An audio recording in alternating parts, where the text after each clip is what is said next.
Hi everyone, thanks for tuning in to the Developer's Guide to AI. My name is Henk Boelman and I'm a cloud advocate at Microsoft.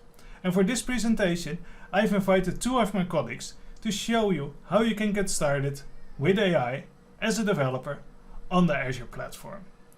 You might wonder, why start now with machine learning as a developer? Me, as a developer myself, got started with machine learning a few years ago. And in those years, I've seen that an AI component is getting more and more common in modern applications. From speech services for intelligent bots to specifically trained models for instance, anomaly detection. So I think for a developer to get started, you have to go to 3 stages. So first, you need to understand what machine learning actually is and what it can do for you. Second, you have to get yourself familiar with pre-built AI systems like our cognitive services. This is a suite of services of around 42 that are divided in 4 regions. So there is vision to make your application see.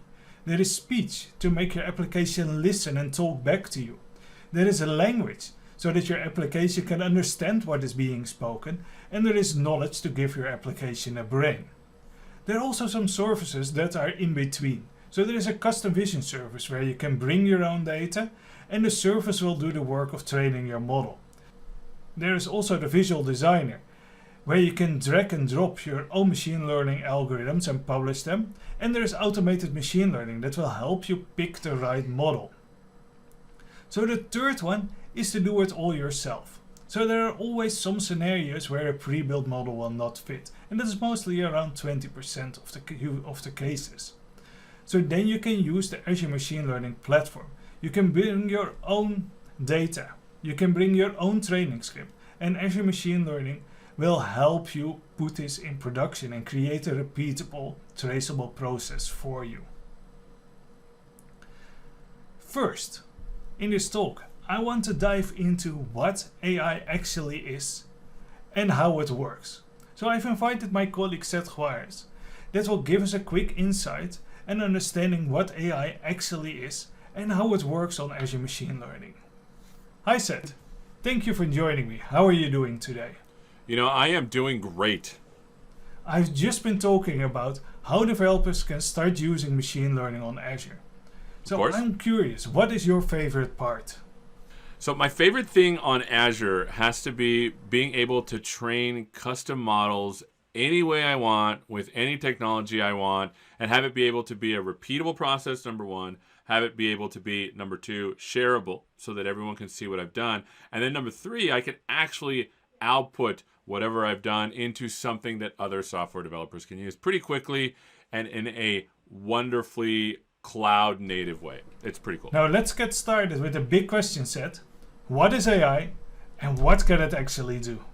Yeah, so many developers ask me, well, what is AI actually doing? And when I talk about AI, I talk specifically about machine learning. So I want to make sure to give that caveat. But generally, when we think of programming, we have this notion of we are making a function. I'm going to generalize a lot, but let's just boil it down to we're basically building a function that takes input and outputs answers. And now we have a bunch of functions that work together, and sometimes we use functional languages, sometimes we use dynamic languages, sometimes we use object-oriented, but down at the minimal level, we create a function that translates some input into some answer. And it turns out there's a class of problems where this is not so easy.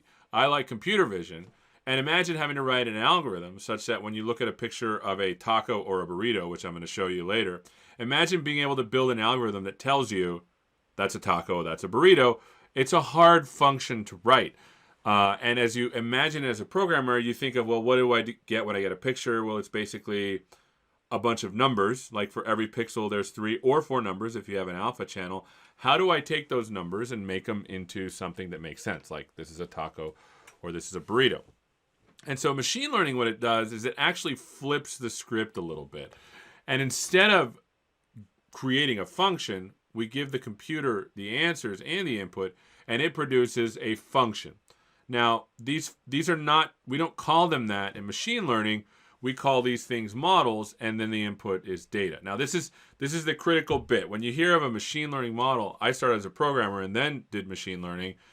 I think of a model as a function that's just written in a different way. And instead of having to think about the actual algorithm, you instead give it data, and then it produces an actual model. Now, the question is, what is actually happening in here? And that's a really good question, because it seems kind of far-fetched and actually kind of magical. And so what I've done is I've actually decided to show one of these things in practice. So here is some code. And basically what it does is it creates a model for you by shoving a lot of data in it. And if you're thinking, oh, well, where is the data coming from? For me, it's this, right? So there's some burritos. So let me reveal this in Explorer. It's basically pictures of burritos and then pictures of tacos, right? This is the data that we're giving it, and it's supposed to produce a function. Now, it seems kind of magical. It's not going to make a function by itself. We actually have to give it a function shape, right? And inside of this shape, there's a number of parameters that then the computer can optimize to produce the right answer. But we have to give it a function shape. In this case, I'm using this thing called a ResNet, which is a standard machine learning neural network, a deep learning network, and it has 18 layers. And then what I'm doing is I'm adding an output layer that matches what I want. In this case, how many classes there are, and for me, there's only 2. Tacos or burritos. And then I give it some measurement of how bad it is at doing it, and then I train it with that thing. So basically, this function says how bad are we at it, and then this right here optimizes it to minimize the loss, and it uses calculus and other various fine sundry things to do that. So if you want to see what it looks like when it runs, that's a good question. I could run it. It takes a couple of minutes. But basically, we go through the data set, the pictures, n number of times. In this case, I chose 4, and that's what an epoch is. And this is looking at every picture or every batch of pictures. We give it a couple of pictures at a time. It says, how bad are we at it? And we want this number to go down to 0, right? Notice that it fluctuates with what's going on. But basically, we want to drive this number down to 0 because this tells us how bad we are at it, and we want it to be 0. And then this tells us how accurate we are at the training data. So it looks like I got to 72% accuracy on the training data, 80% accuracy on the validation data. What does that even mean? Well, there's no way to test if this works. And so as I have a large set of tacos and burrito pictures, I use a subset of them to train it, and then I use another subset to see how well it's doing. Well, this is all well and good, and I haven't really told you about the cloud yet. Before I do that, I do want to show you what it actually produces, because this is the actual function. So let me go over here, reveal this with Explorer, and let me click on this. There's a special program called Netron, which lets us look inside of these neural networks. And basically notice that the input that comes in is this thing. And you're like, well, what the heck is that? Well, it's a picture that's 224 by 224 wide that has 3 channels and RGB, red, green, and blue. And then what it does is it basically starts multiplying it by numbers that it figured out during the optimization problem. And I'm being serious. Like this isn't a very deep one because I wanted to train fast, but it's literally numbers that it learned. So if I go over here, these are the numbers. As it goes down this network, it's like we need to multiply this by these numbers, and then out comes this thing, and then there's a vector that comes out of size 2. And what happens is it's like that old game Plinko. If you've ever seen Plinko, it's like this game where you put a little like a little round thing, and it goes boop, boop, boop, boop, boop, and it goes down. Basically, the picture goes down this thing, and it gets subdivided and multiplied and whatever and filtered down. And so it ends up with 2 little buckets at the end. And the one bucket represents a burrito, and the other represents a taco. And the number that's the biggest tells us which index it thinks it is. So this is to me kind of cool. These neural networks are actually much more sophisticated than this now. And they're much bigger, and they do a lot more cooler things. But the reality of the matter is that training these things in a repeatable and reliable way depends on a lot of stuff. Like, for example, I had to create a special conda environment. I have to have a special thing set up.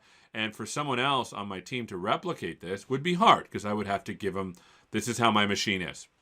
So the beauty of the cloud, now that we can get to this, is that it allows you to run these things in a repeatable way.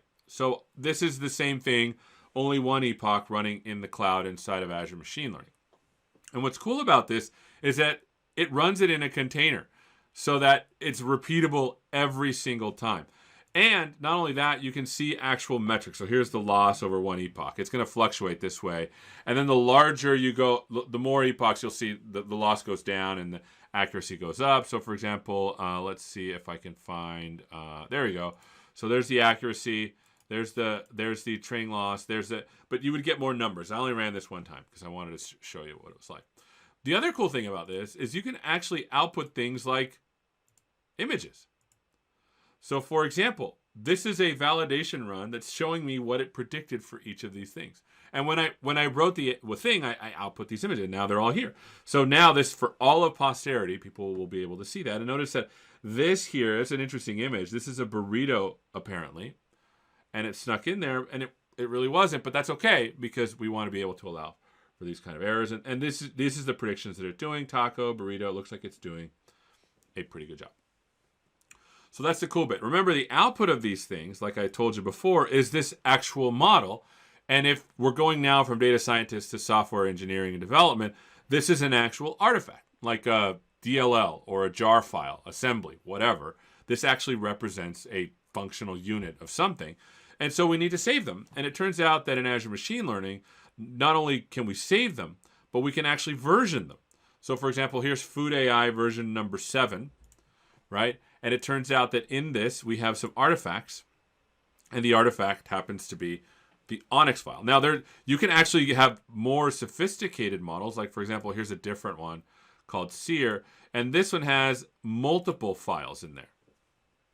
So a model represents the artifact or the output of a training, and you can actually save it here, which is super cool. So now it's not on some hard drive somewhere, on some share, it's actually here. And the other thing that's cool about this is that if I go to the model itself, it will tell you the experiment that generated it. So if I click here, we'll go back to the experiment that generated it. And so there's full traceability, which is really cool. Again, notice that I showed you, the thing I showed you when I ran it locally could be quite messy depending on how it's managed, because where do you put the files, how do we know where it's run, etc. The last thing that's really cool about this is that you can actually associate this with endpoints. So for example, if you wanted to deploy this model, you could totally do it.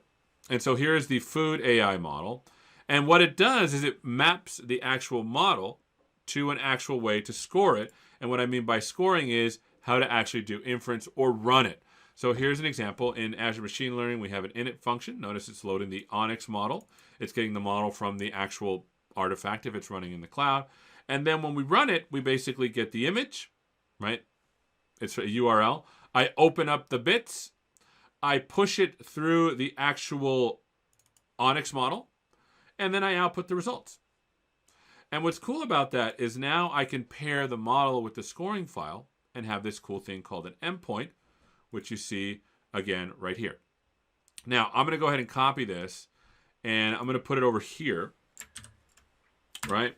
And notice that it's like, I don't know what to do with this. But if I put in an image, so here's an image of I don't know what this is. Oh, well, it says burrito there, so I'll bring up this image here so you can see it. If I bring up this image of a burrito and I pass this to the service, so for example, image equals boom, notice that it actually runs the inference through the model, and it says, this is a burrito, and this is my confidence. And that's it. I mean, basically, what I've showed you is from a local run that we created locally, that I ran locally, you could move that into the cloud, and you can see that here in the actual experiments, right? Here's the Food AI experiments, right? A couple that have failed, a couple that are good. Here's one that ran that was good. You can see the experiments here. To the actual model, which you remember was right here, Food AI, to the actual endpoint, which represents the output of it. And so notice I've gone from something super simple that's running low, well, simple. It's a convolutional neural network, simple, to running locally, to running in the cloud and available for everybody. And I think that's probably the coolest part of using Azure, is that they've really thought about how to go from inception of the thing all the way to an actual model. And that's what I like about this process the most. And again, it's pretty simple. We are building an actual function that we call a model by pushing a lot of data into it. And so that's what I think is the coolest. And again, this has only been like 10 minutes worth. Obviously, there's a lot more you can do, but imagine being able to run any kind of machine learning thing in any way you choose, in any configuration, and have it managed this way for you. Thank you, Seth. That really clears things up. It's been my pleasure. I love talking about these things because the concepts are very simple. Obviously, when you build models, it gets a little more complex because if you want to know how they actually work and what's going on, there's a little bit of math involved. But it's not more complicated than we're building functions in a different way with data. And Azure Machine Learning is cool because it allows people to do this in a distributed way across a team. Thanks again, Seth, for taking the time to talk to us. So we've completed step 1. We learned about what machine learning actually is and took a sneak peek into step 3 to see how we can create our own custom interpretable model using Azure Machine Learning. Now let's dive into the second step and see how we can create our own custom machine learning model without doing the actual machine learning part. For this I've invited my colleague Amy Boyd, also a cloud advocate at Microsoft. Hi Amy. Hi Henk. How are you today? Oh, not too bad, thank you. Thanks so much for joining me in this Developer's Guide to AI talk.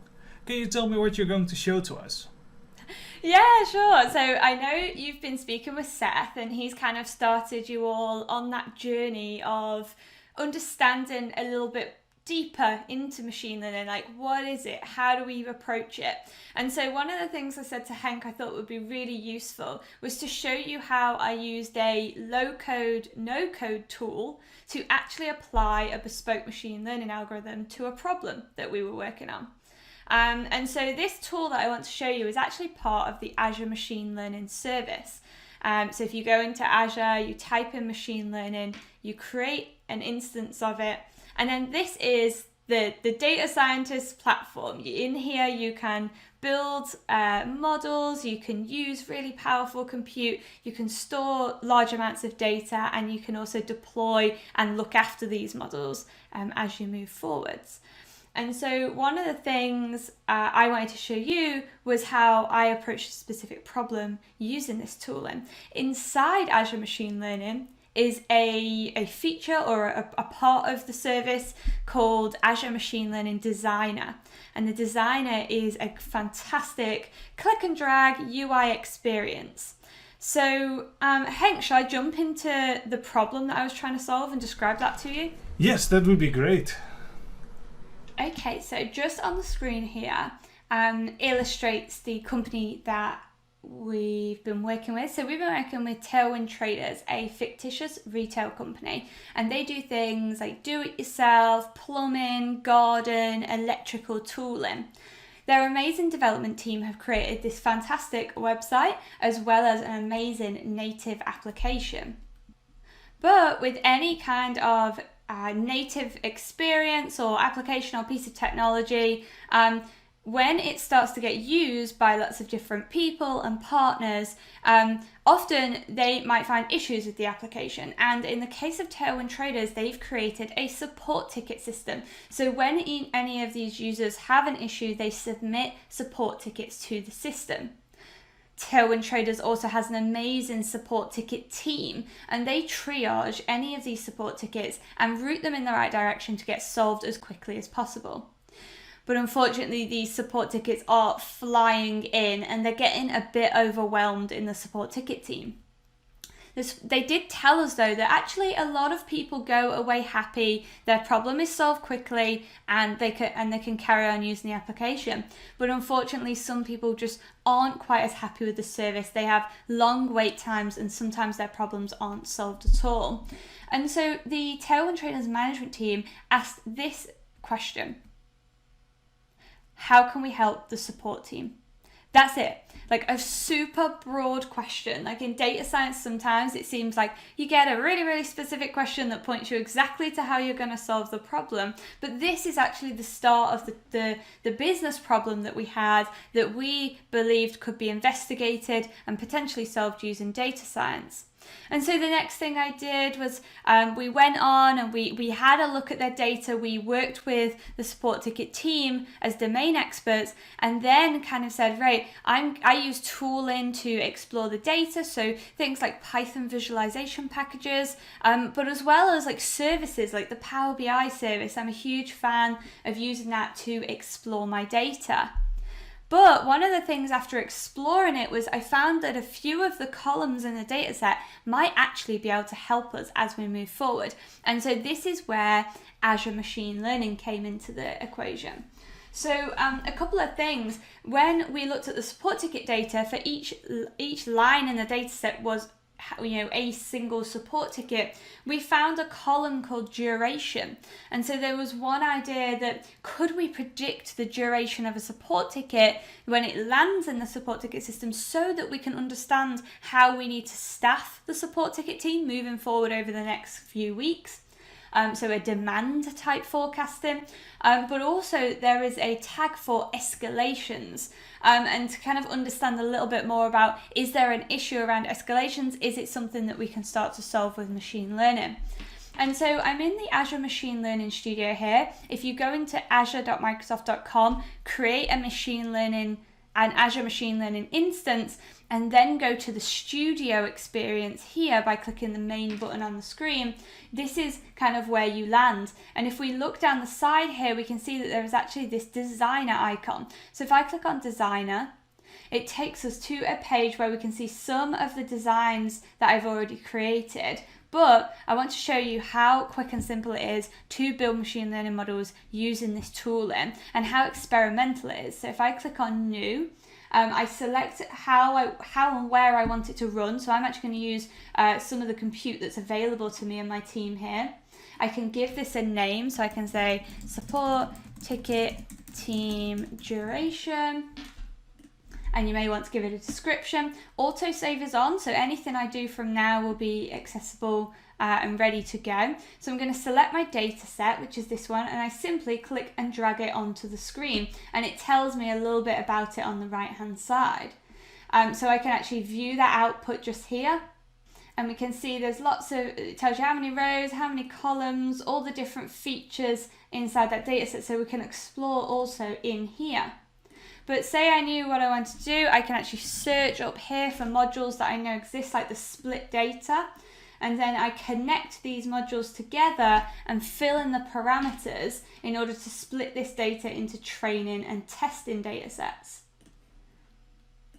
I can then find different categories like the algorithms. Underneath, we're doing a regression problem. I can click and drag an algorithm onto this workspace and actually use it with parameters preset for me. I also have training and scoring categories, so I can bring on a train, score, and evaluate model. And then I basically can just start connecting my algorithm diagram up. So we can connect our training data to our algorithm. We can tell the model that we're actually using the duration column here to train on. So we're trying to predict how long it will take the support ticket to be completed given the information that's provided about it as it lands in the support ticket system. We're then going to use our trained algorithm and compare it against our test data, and it's not been trained on this data. And then finally, we're going to get some evaluation metrics. And then once I'm happy, I can click submit. I can create my experiment. So I do have one that is already here. So I can go down to support ticket regression duration and I can click submit. It's now submitted to my compute instances, and it's going to go ahead and use that amazing powerful compute in Azure Machine Learning to run this experiment. So whilst that's running, I wanted to show you that actually once we create this, we can actually start to compare multiple algorithms together and just build out an experiment and find out which one was the best one. So if I go into evaluate results and click on the visualize, we can actually see the two different algorithms here. They're very, very close, so that is something that we would need to keep in mind. But for saying neural networks take a lot more processing often, we might want to stick with the boosted decision tree in this case. We can also then do things like, if we're happy with the boosted decision tree, we can use modules like tuning hyperparameters. So basically that will go through, do lots of sweeps of the data and test different parameters, and we don't need to set them here, which is a really, really effective thing. And then we can actually compare the before and after. And you'll note here that I've added a comment onto this so that I know exactly why and how we're doing things. And then finally showing that it's not just low code, no code. You can write Python scripts in here, and you can also output amazing graphics. So if we just open this up here, any Python visualization packages can be viewed inside here. And then also to note, it's not just regression and the basic algorithms that are up here. Do scroll down and you can check out things like text analytics, recommendations, and anomaly detection. So in this case, with the escalated example, anomaly detection is a really interesting scenario, because actually the data that we saw in the Python script showed us that actually there's not a lot of data around escalated cases. So really, is this picking up an anomaly? So in this example, I showed you how Azure Machine Learning Studio, and specifically the designer tooling, allowed us to create and experiment machine learning algorithms very, very quickly, and not having to write really any code to experiment with this amazing technology. Thank you, Amy, for that great demo. And this also brings us to the end of this developer's guide to AI. So if you're a developer and you want to get started with AI, I recommend you doing 3 things. First, get yourself familiar with what AI is and how it works. Second, start experimenting with cognitive services or any other pre-trained models. Or start using the Azure Machine Learning Service Designer. And finally, start building your own models using Azure Machine Learning. Thank you for watching, and if you want to continue your learning journey, go to learn.microsoft.com.